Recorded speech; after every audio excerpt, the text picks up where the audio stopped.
Brad here, and today I'm going to show you how to get a round-trip flight from the US to Australia for $131.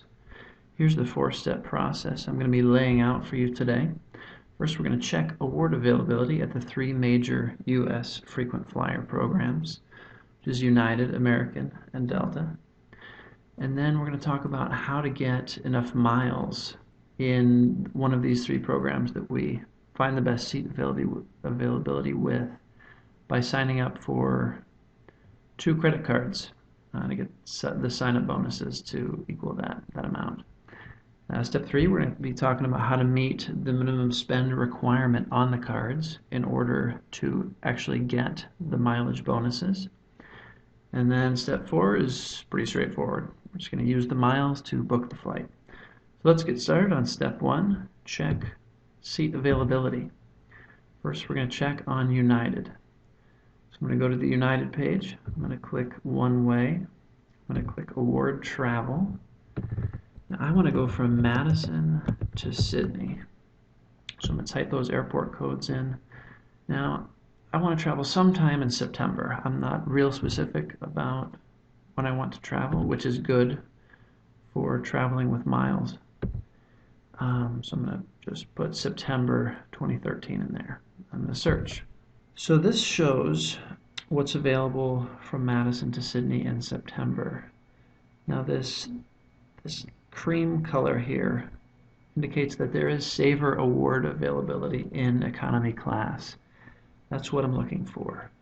This green color indicates that there's seats available in both economy and first or business. So I'm just going to write down that there are 5, 6, 7, 8, 9, 10 days where I can get seats at the lowest mileage level from Madison to Sydney using United. So I'm just going to write that down right here below. I'm going to write down 10 for United. Okay, now I'm going to search for the return flight, Sydney to Madison. Award travel, flexible dates in September. Search. Okay, so I've got 4, 7, 8, 9, 10, 11, 12, 13, 14, 15 days where I can fly from Sydney to Madison at the cheapest level on United. All right, let's take a look at American. So I'm going to scroll down. I'm going to click One Way, Redeem Miles, Madison to Sydney, and I'm just going to do this 9/15, September 15th. Search. Okay, I'm going to scroll down. I'm going to click this Show Full Calendar. So here's the picture for September on American from Madison to Sydney. As you can see, 5, 6, 7, 8, I have 9 possible days at the lowest mileage level. So I'm just going to enter a 9 here. Okay, I'm going to click this Find Flights to go back to the search. And I'm going to search Sydney to Madison. Dates flexible, September 15th. Click Go. Scroll down, click Show Full Calendar. That's what it looks like on the return from Sydney to Madison. 4, 8, 9, 10, 11, 12, 13, 14, 15. So we got 15 there. So as we can see, United and American are very similar as far as availability from Madison to Sydney, both getting there and coming back. All right, so let's check out our last one, Delta. Click One Way, Madison to Sydney, and we're going to depart, we said September 15th. Dates flexible, book award travel, find flights. We see here there are no low price options from Madison to Sydney in September. which is very typical of Delta. So I'm not even going to look at the return options because Delta just isn't going to work for us here. Okay, so we're going to focus on American and United. Now I'm going to tell you the difference between American and United right off the bat with award travel is that on United, when you book a round-trip award, you have a free stopover option. So if I wanted to go from Madison to Sydney, I could have a free stopover in Brisbane. If I'm flying with American miles, I can only have a free stopover in the US gateway city to get to Australia. So I can't have a stopover internationally. I couldn't stop over in, another Australian city or Bangkok or anywhere in Asia. If I was flying through Asia to get to Australia, I could only stop over so in this case with American, I'd probably be flying through Dallas, Fort Worth. So I could have a stopover in Dallas, Fort Worth. Now, to me, that's not very useful. For you, it might be. Just something to note, United tends to be a little bit better with flexibility as far as stopovers. I'm just going to go with United miles. Now for Australia, it's going to be 80,000 United miles to get to Australia and back. Now I find that out, I'm just going to click on one of these dates. Below, it's going to show the results, the search results for September 9th. I'm going to scroll down until I find availability in this left column, which is Saver Award Economy. Okay, right here. It's 40,000 miles one way and $101.20. That's to get from Sydney to Madison. 40,000 one way, that's 80,000 round trip. And then that 101.20 is for the return, which is this one. So now real quick, I'm going to look at what my taxes and fees are going to be from Madison to Sydney. Okay, award travel, search. Typically it's much lower taxes and fees to get somewhere from the US than it is to come back. So I'm just going to click on this September 1st, and it's going to drop down my options.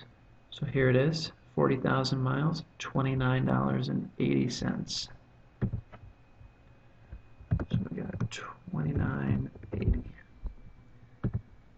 And that means we have a total of $131. This is what we have on United, 80,000 miles, $131. So my next step is going to be signing up for credit cards to get this 80,000 miles that we need to travel from Madison to Sydney on miles. Okay, so we've completed step one. We decided we're going to use United miles to fly from Madison to Australia, Sydney, Australia. And that's going to require 80,000 miles on United. So the second step is to sign up for credit cards in order to get credit card sign up bonus miles with United. 80,000 miles is what we're looking for. So here are 3 credit cards that I would recommend in order to get sign up bonuses of 80,000 miles. The first is Chase Sapphire Preferred, and that's going to give you 40,000 bonus miles after spending $3,000 in the first 3 months of being a card holder. And as you see here, the $95 annual fee that's associated with this card is waived for the first year. So I would just type Chase Sapphire Preferred in Google, and I would sign up for this card. As far as these other 2 cards, this United Mileage Plus Explorer card, the public offer for that card, if you search United Mileage Plus Explorer, you go to Chase's website, you're going to see a 30,000 mile bonus for this card. That's the public offer. With this 50,000 mile bonus, there are links around the internet that are offering this 50,000 mile bonus, and I would definitely try to find one of those, because if you just got the 30,000 mile bonus and you sign up for this card, you're at 70,000 miles, which isn't quite going to be enough for that round trip flight to Australia. And I like this low minimum spend, just $1,000 in the first 3 months. So if it were me, I would definitely try to find this card at the 50,000 mile bonus. Another option, if you are a business owner or run any kind of business where you want to keep your business expenses separate from your personal expenses, then I would sign up for this Chase Inc. Bold card, which gives you 50,000 mile bonus after spending $5,000 in the first 3 months. Now, $5,000 in 3 months might seem like a lot, but in the next step, we're going to cover different options for how to meet the minimum spend if spending $5,000 in 3 months isn't within your normal budget. Okay, so the next step, step 3, is to meet the minimum spend requirement on our credit cards. So these are the 3 options I'm going to be covering. The first is to make loans on kiva.org. So let's go to kiva.org. Now on this site, you might be familiar with it, you can make loans to people around the world who are trying to improve their lives. So one of the great things about using Kiva to meet the minimum spend requirement on your credit card is that you can fund loans on Kiva with a credit card, and there's no fees to do so. So how I might go about doing this is I'd go to find a loan, and I would sort by repayment term. This means the projects that have the shortest repayment time, where I'm going to get paid back the soonest, show up first. So I click this first project here. It shows a repayment term of 5 months. So I lend $25, which I will get back, and I can expect to get paid back in around 5 months. Kiva has a great repayment history. They repay 99% of loans, so it's a pretty safe bet here for meeting credit card spend. Now obviously if you spend $3,000 making a loan, you're going to have to pay that back on your credit card before you're going to get money back from Kiva. So in order to use Kiva, you're going to want to make sure that you have enough savings to float that credit card repayment. A few other options, you can send up to $1,000 on Google Payments. So say I went on a trip and paid for the flight and food and whatever for whoever was with me. They could pay me back using Google Payments with a credit card. So they'd send me $1,000 on Google Payments using their Chase Sapphire Preferred, and that would count towards their minimum spend requirement. And then this last one, buy gift cards. So a lot of people in the frequent mileage game buy gift cards with their credit card for restaurants or gas or different things that they know they're going to buy anyway. And so they'll stack all of those purchases into a gift card, pay a bunch of money up front, and then over time they'll liquidate those gift cards. And that's a good way to meet minimum spend as well. So there's 3 options for you. All right, now that we have 80,000 miles with United, we are going to book that trip to Australia. So let's go to United, and we're going to find the best legs, the legs that we want to book. So we're going to do a one-way search. Madison to Sydney, flexible dates, award travel, search. All right, so I'm going to look at September 1st here, and I'm going to scroll down. Now you're going to notice these different itineraries are sorted by total travel time. So you get 22 hours, 26 minutes. It gets longer as you go down. So I'm looking for something closer to the top than the bottom, ideally. Okay, here's one. Madison to Chicago, Chicago, San Francisco, San Francisco to Sydney. These layover times are pretty good. I want something pretty close to 2 hours. You know, if there's a delay here, 2.5 hours, that still gives me enough time to catch my next flight. So I like this. I like these layovers. I like this departure time, 3:05 p.m. You'll notice sometimes you have flights leaving at 5 a.m., 6 a.m. That's pretty tough to get to the airport that early. I'm going to write down this flight information. 9-1 Madison to Sydney, leaving at 3:05 p.m. Next thing I want to do is I want to have a layover somewhere because it's free when I'm booking round trip United. So I'm going to have a layover in Seoul, South Korea. Let's see what the availability is from Sydney to South Korea. That looks pretty good. So it looks like every day in September except the 21st, I can get an economy at the low level from Sydney to Seoul. So I'm going to check out September 8th, see what's available on that day. There you go, you got a direct flight from Sydney to Seoul on September 8th, so I'm going to write that down. Now my last leg is going to be from Seoul to Madison. So we'll do Seoul to Madison, flexible award, search. So since I'm getting to South Korea on the 8th, I'm going to look, maybe spend about a week there, see what's available on the 14th from South Korea to Madison. There we go. I'm going to write that one down. That's Seoul to Madison through Chicago, layover time 2 hours in Chicago, leaving at 11 a.m. That all looks good. Now to book those, I'm going to go back to home, multiple destinations I'm going to click on. And I'm going to enter in those different city pairs. Madison to Sydney on 9/1. Sydney to Seoul on 9/8.